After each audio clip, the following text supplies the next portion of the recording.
Good morning.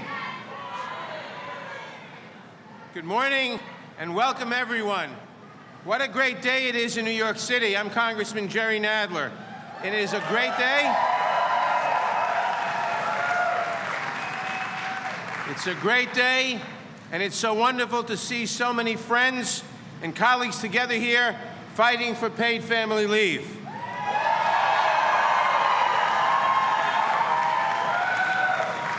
And I want to take a moment to acknowledge a few very special guests who are here with us today. We have Lieutenant Governor Kathy Hochul,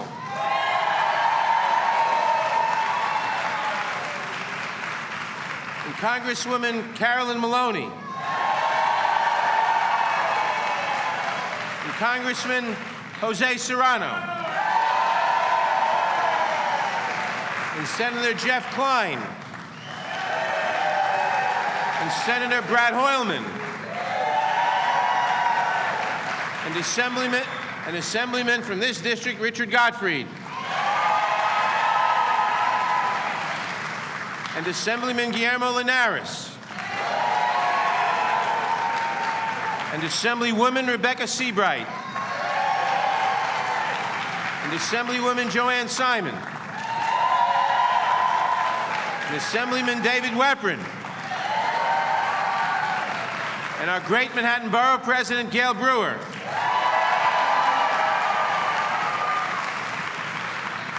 And City Council Member Dan Garodnick. And City Council Member Ben Kalos. And Council Member Annabelle Palmer. And the Mayor of Yonkers, Mike Spano. And a little ways from home, the Mayor of Middletown, Joe DiStefano.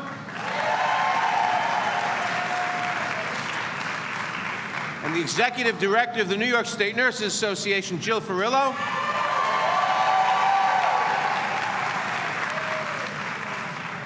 And the Director of the New York State Office for the Aging, Karina Crosdale.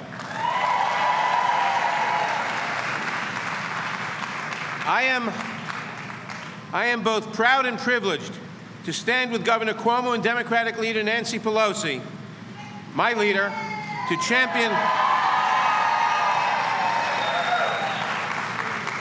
champion a critically important issue whose time has come. In fact, it is way, way past time that we enacted paid family leave for all New Yorkers.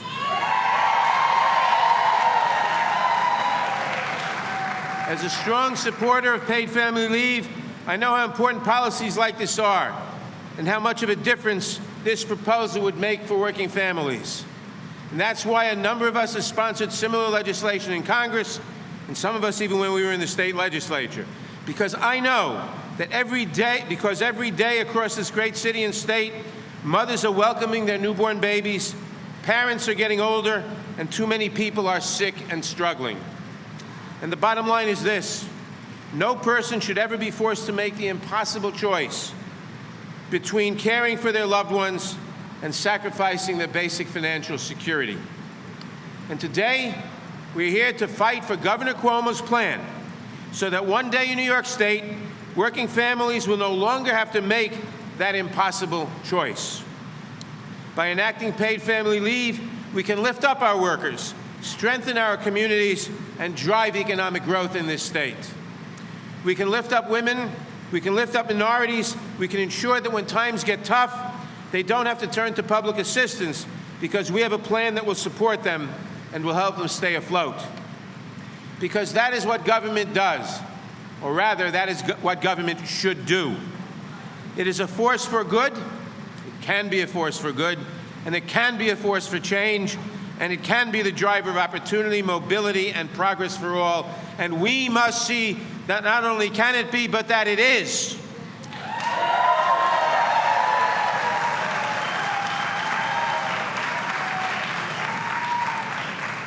Now, it is my pleasure to introduce someone who's been fighting for paid leave and working tirelessly on behalf of all New Yorkers, the CEO of the Federation of Protestant Welfare Agencies, Ms. Jennifer Jones Austin. Let's give her a round of applause.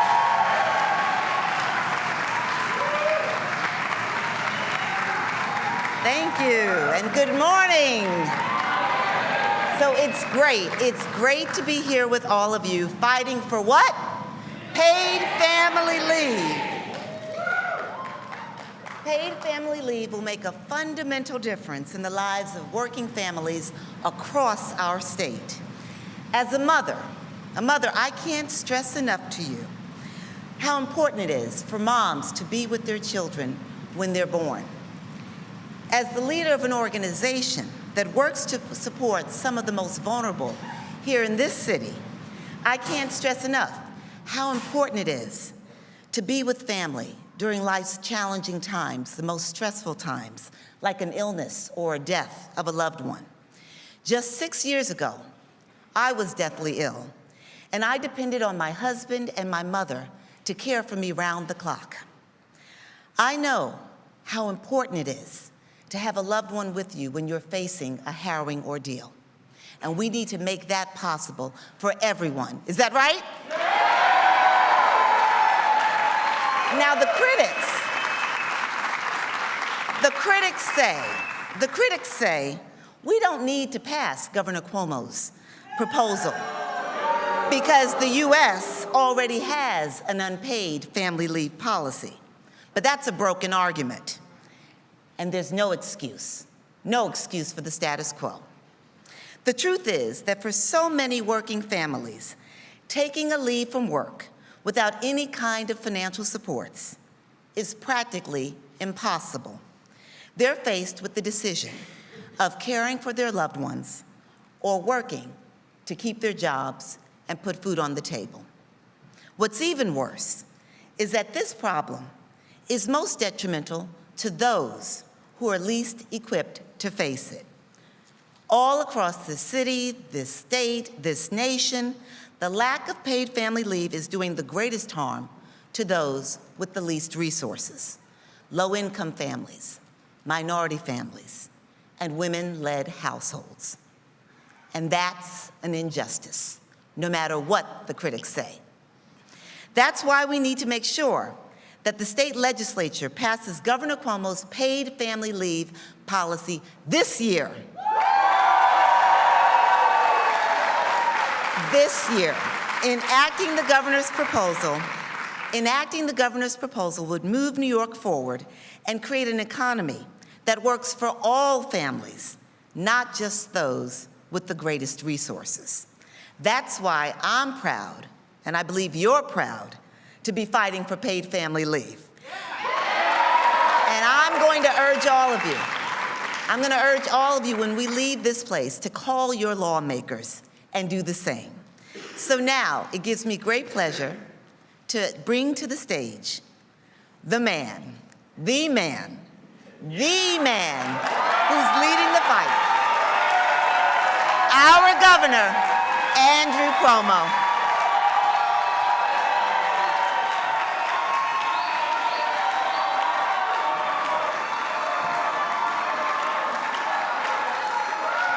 Good morning. Good morning. Thank you. Let's have a big round of applause for Jennifer Jones Austin. Didn't she do a great job? What an inspiration. Congressman Jerry Nadler, great to be with you, Congressman. And we have Leader Nancy Pelosi in the House today. Let's give her a big New York welcome. To all the Congress people who are here, the Assembly people, the senators, the City Council people, mayors. Boy, when Nancy Pelosi comes to town, they turn out, don't they? I'll have more to say about her in a moment, but it's a pleasure to be with all of you today. And this is a very important time. We're coming right down to it in the New York State Legislature, a few weeks, and we're going to pass major legislation. And we'll find out exactly what kind of state we are and what kind of legislature we have, to tell you the truth. And this is just a full political year. You can't even turn on the TV anymore without here in the politics, back and forth. It seems like there are debates every 20 minutes. Doesn't it seem that way? There were those countdown clocks now. 7 minutes from the last debate, 14 minutes to the next debate. A lot of talking, a lot of yapping. I love the talking heads. I love the analysis, the constant analysis. They made a great revelation. They've all discovered that the electorate is angry. The electorate is angry. That's what they say, right? So now the politicians are trying to figure out how to deal with the anger. Well, the first point is people are angry. And by the way, they should be angry. The middle class is angry because the middle class, working families, have been going backwards for a long, long time in this economy. That's the truth. We're creating new jobs in this new economy, but the jobs are not what they were 20, 30 years ago. They're not paying a wage that allows the middle class to live a life. They're not paying a wage that allows the working families to move up. The numbers just don't add up. It's not math. That's why people are angry. The political question becomes, what do you do with that anger? And you have some people, some theories, that are using the anger politically. And they're fanning the flames of the anger. And they're directing the anger and the anxiety. And where are they directing it? They're directing it to demonize the differences among people, right? Because differences always make us nervous. We're always a little nervous about differences. And it's all too easy to use that politically, and to use that fear, and to use that anxiety. And that's what some people are saying in this country, in this political debate. The problem is the differences among us. The different people are the problem. You know, the different people, the people with a different color skin, the people with a different religion, the people with a different sexual orientation. That's the problem, the differences. And we'll make a list of all the different people, and the solution is simple. We'll collect all the different people, we'll kick them out of the country, we build a big wall, they can't come back. All the problems are solved. That's one school of politics that you're hearing out there. We come from a different school. We say,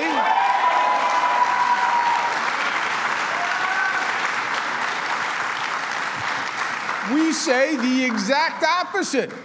We say, yes, there are differences among us.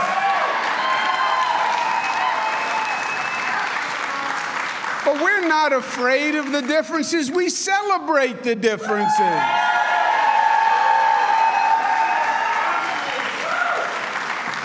You want to demonize immigrants? We're all immigrants.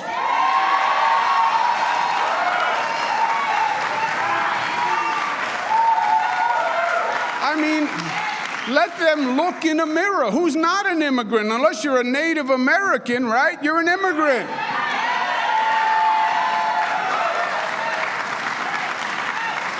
They say they want to make America great again. They don't understand what made America great in the first place. And that was the acceptance of people from everyone, everywhere.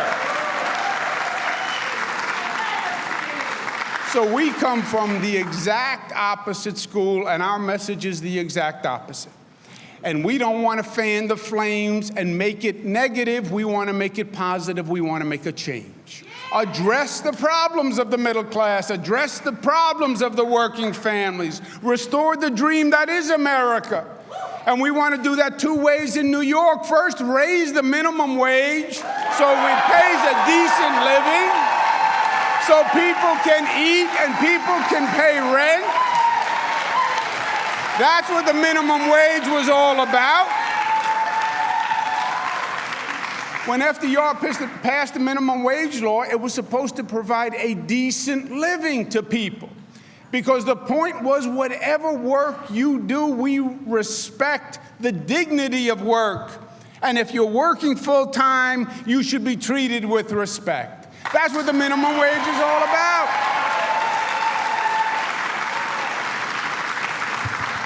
And we want to raise the minimum wage to $15 an hour because that's what you need in New York to raise a family in decency. And in this new economy, it's not just about the wage, it's not just about the money, it's the way workers are treated. And more, they're treated with less respect. Almost like workers are a commodity and workers are replaceable. Now, there was a time when if a worker went to their boss and said, look, I have a problem at home, good news, bad news, but I need some help. Will you give me a few weeks off? The employer would have probably said, yeah, I'll give you a few weeks off. Now, if an employee goes to an employer and says, I need a few weeks off, they'll probably say, oh, take a few weeks. By the way, take a few more weeks. By the way, don't bother coming back, right? Because I'm going to replace you. So there are times in life when you need to tend to family. We talk about work, and that's great, and productivity. But life is more than work. Life is about family. Life is about loved ones. Life is about celebrating the good moments, the birth of a child. A mother has the right to be there and bond on the birth of a child. The father has a right to be there and bond on the birth of a child.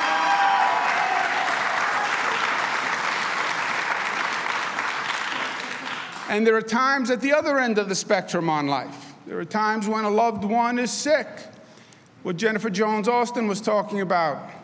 I went through it with my father last year. We were going to lose my father, and the doctor said, it's a matter of weeks, it's a matter of months, and the right thing is to be there during those times, right? That is the right thing. And I took as much time as I could with my father, but in truth, I wish I had spent more time. And looking back, I kick myself because that's what was important in life. Everything seemed so important. You had to be here, you had to be there, you had to be there. I don't even remember all that stuff that seemed so important. Being there with the loved one, that was important. Just to hold a hand, just to spend time.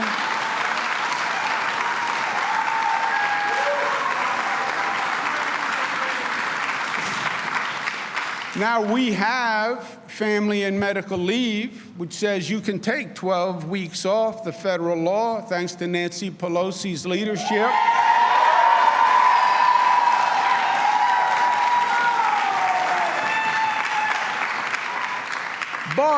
But it is unpaid leave. So you have to be in a position to take those 12 weeks without any pay. And that is very, very hard because some people have to still worry about things like paying the bills, right? And paying for food. And unpaid leave doesn't meet that. So we say, let's take the next step forward in the state of New York, which is 12 weeks of paid family leave to help workers lead a decent life.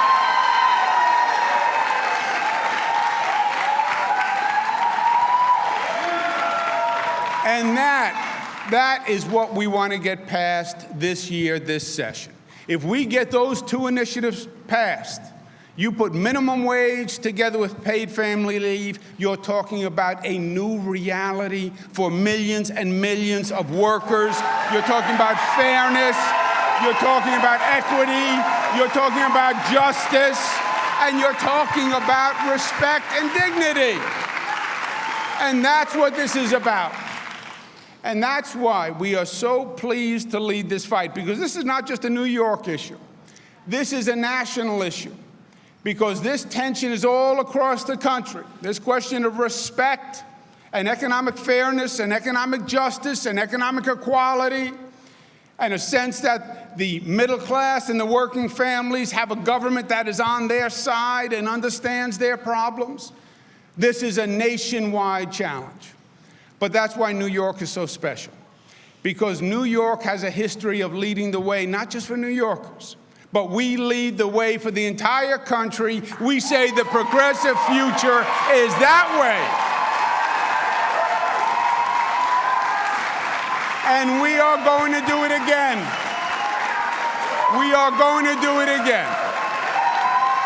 We're going to make our voice heard, and you're going to weigh in with that New York State legislature, and you say to the Senate, and you say to the Assembly, don't you come back and represent us unless you pass raising the minimum wage and you pass paid family leave, and New York leads the way forward once again. Thank you. Thank you. Now, thank you. Thank you. Thank you. Now we have a real treat, and this is a treat for me personally. It's a treat for every New Yorker. It's a treat for every progressive in the nation. The next person you will hear from is a great family friend to the Cuomos. My father, God rest his soul, Governor Mario Cuomo, you remember him?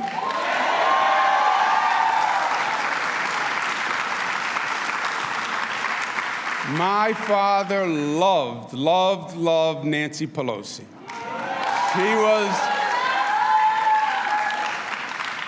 When she would come on TV, my father would quiet everyone down. Shush, shush, shush, shush.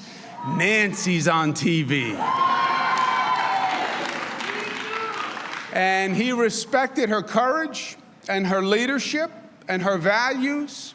And she has always been there at the forefront of every progressive issue, always pointing the way forward. What we're doing today on paid family leave and that crusade, she started by starting the crusade with just getting unpaid family and medical leave, which really started to raise the banner on this issue and on this problem. And her voice resonated all across the country on this issue. And it's going to resonate all across the country on this paid family leave when we get it done here in New York, and she can say, it's not a dream. They made it a reality in New York, and now you can make it a reality in your state.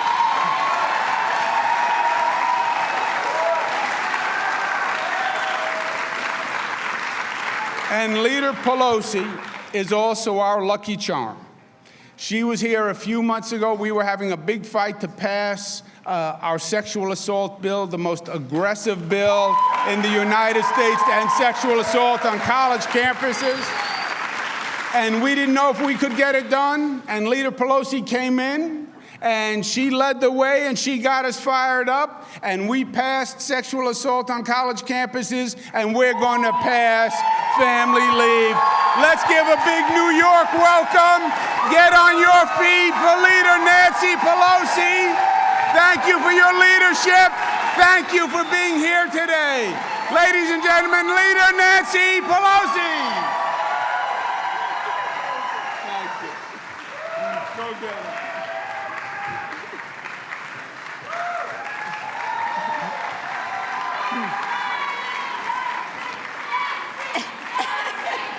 Good morning, everyone. Good morning, everyone. Of all the kindnesses that Governor Cuomo has extended to me, following him is not one of them. But it is an honor to receive his invitation and his introduction, to be here with Jennifer and Jerry, who have already spoken. I'm honored to be here with my colleagues in the Congress, Jose Serrano and Carolyn Maloney, our former colleague, Lieutenant Governor Kathy Hochul. And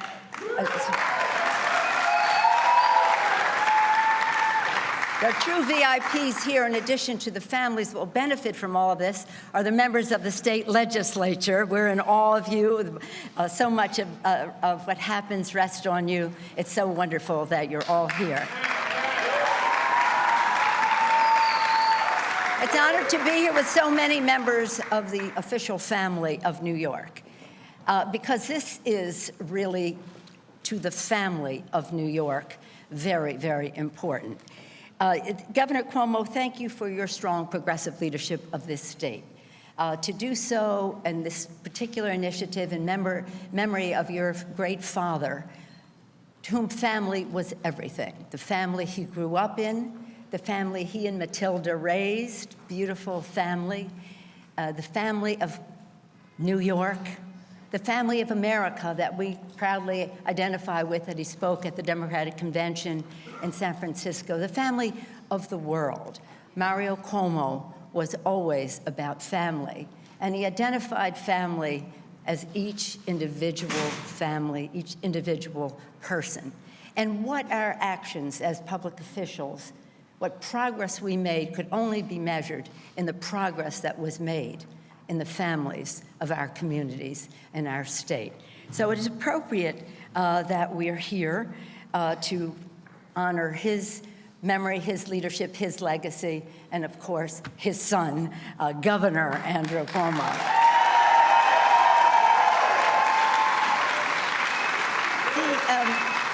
That this is also part of the Mario Cuomo Campaign for Economic Justice, which includes the appeal for raising the minimum wage to $15 an hour.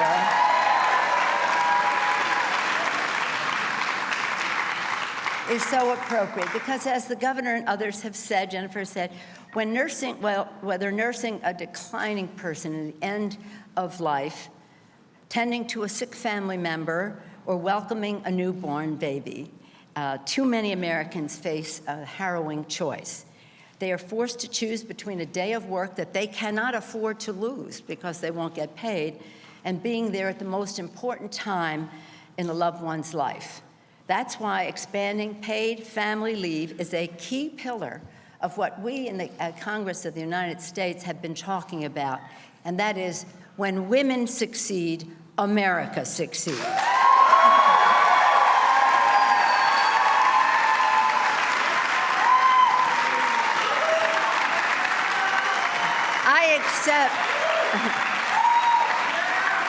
I accept the governor's kind and generous words about my participation in the Family and Medical Leave Act. My role was really more to protect it, but I accept the compliment on behalf of all of the congressional Democrats who worked so hard to put that on President Clinton's desk.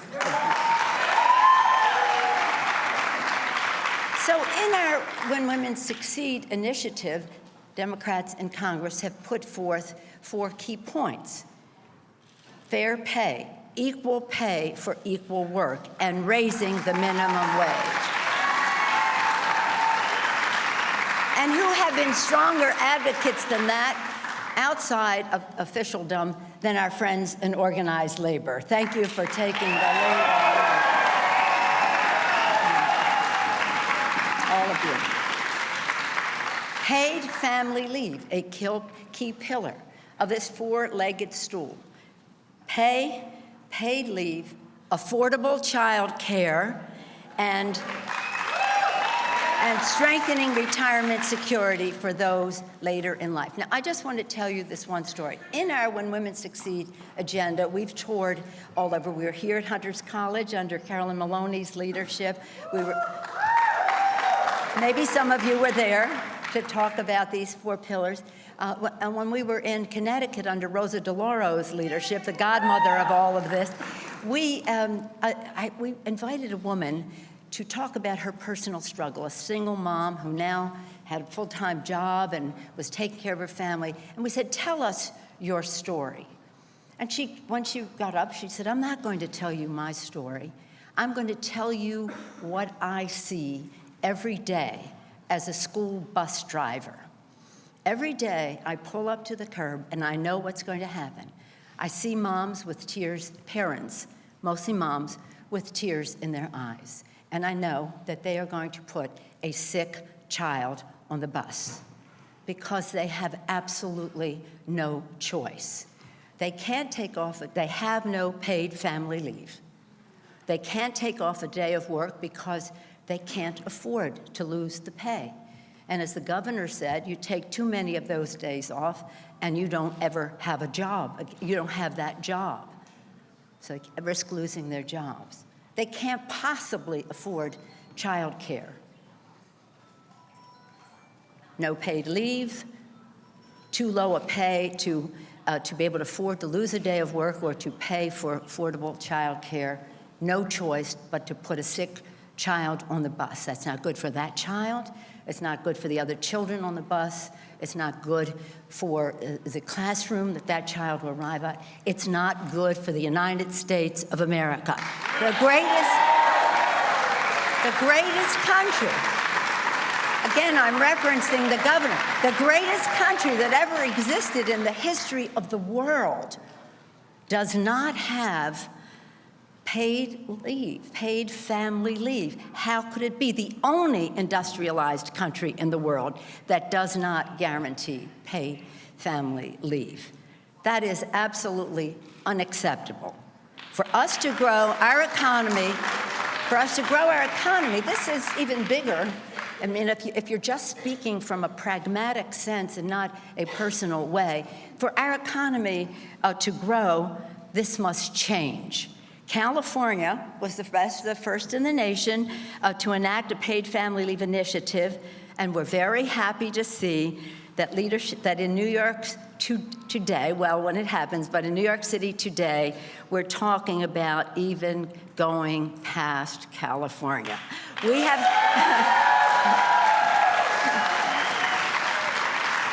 I say it with pride in the fact that we were first with 6 weeks, but now you're going to even have a more robust plan with 12 weeks of paid family leave. We all know in our own lives, when workers have the tools to balance the demands of work and family with the other responsibilities, both work and home benefit. That's why we must fight for paid family leave.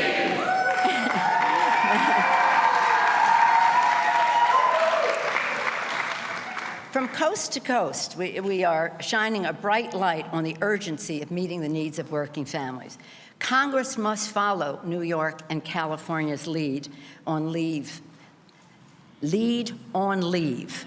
Lead on leave. Lead on leave. And we must, in Congress, pass the Family Act, sponsored by Rosa DeLauro in the House, Senator Gillibrand in the Senate, to provide paid family leave for working men and women across America.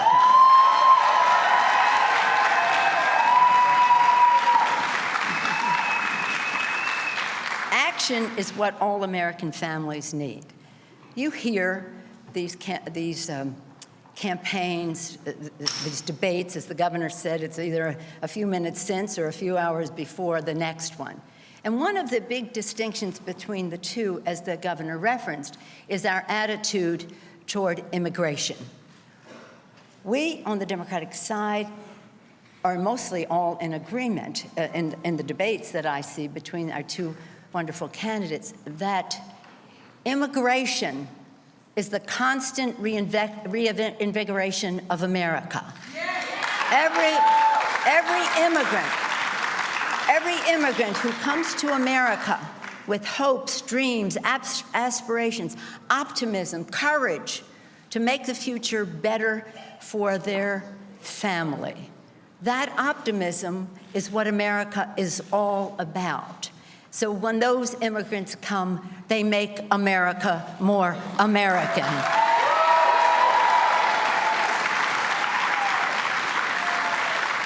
And in California, as in New York, because we're similar in our beautiful diversity, we always say the beauty is in the mix. Our diversity is our strength. And many of the people who will benefit from paid family leave, from raising the minimum wage, are just those courageous families, among others, that we want to help. So here we are. I'm honored to be here personally, identifying with the Cuomo family and legacy, and beautiful Matilda, who still reigns as the Queen of New York, now the Queen Mother. Action is what America needs in this regard. As I said, personally and officially, I'm honored to stand with Governor Cuomo in fighting for paid family leave. Thank you, Governor Cuomo, for your bold, forward-looking, and effective leadership for all of New York's working families. Onward to victory for paid family leave and raising the minimum wage.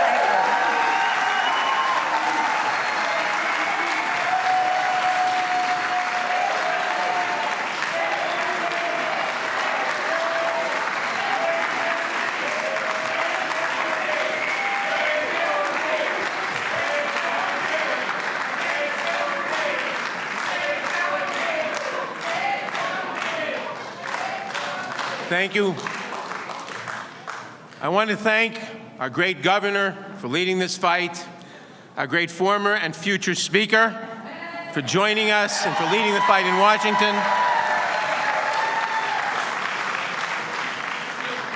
and everyone here, the members of the legislature, the council, the mayors, and people without such exalted titles, everyone here for being here and for participating in this struggle for the next step in making our society a decent society. It is time we pass paid family leave for all New Yorkers. We all know it. It is time we put family first and give working men and women the support they need to succeed and thrive here in the Empire State. We all know that it is imperative that we do it. It's the next step in our progress. And we also know that working together, we can and will get it done. And thank you all for helping, and you will keep the fight up.